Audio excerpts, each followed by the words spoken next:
I started to learn from the Bible studies of BSF in 2017, and it was also in that same year that I declared Jesus Christ as my Lord and Savior. 6 months after that, my husband also declared Jesus as his Lord and Savior. Under our care, since birth was a multi-disabled child whom we legally adopted later and named her Laika Luisa. Through the years of taking care of Laika, my husband and I learned to be more patient. I thought that my husband and I have the same purpose in life, which was to take care of a person with disabilities and become examples to others as good Christians. I realized I was wrong after I accepted reality several months after my husband died. And I was left alone to take care of Laika, our adopted multi-disabled daughter. After experiencing several trials and challenges alone while taking care of Laika, who often had bouts of tantrums, I believed that I've suffered enough like Jesus Christ. But of course, I was wrong.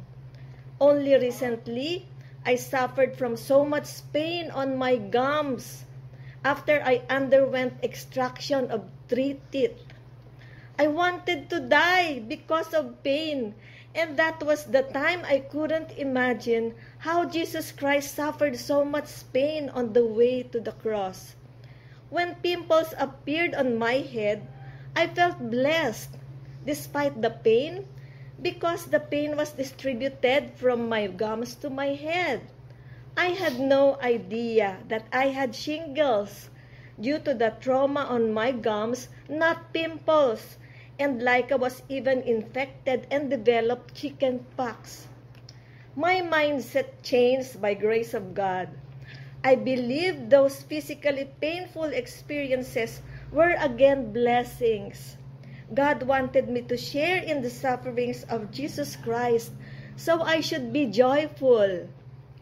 Lesson 18 of our Revelation class has taught me to persevere in sufferings, and that was before I experienced real physical pains as if I was tested. God strengthened me to persevere through sufferings, and I am now full of joy because I am looking forward to reign with Jesus Christ, and I am full of hope that each member of my family will also reign with Jesus Christ for 1,000 years. And then all of us, followers of Jesus Christ, will experience the glory of the new heavens and new earth. To God be all the glory. Thank you and good evening.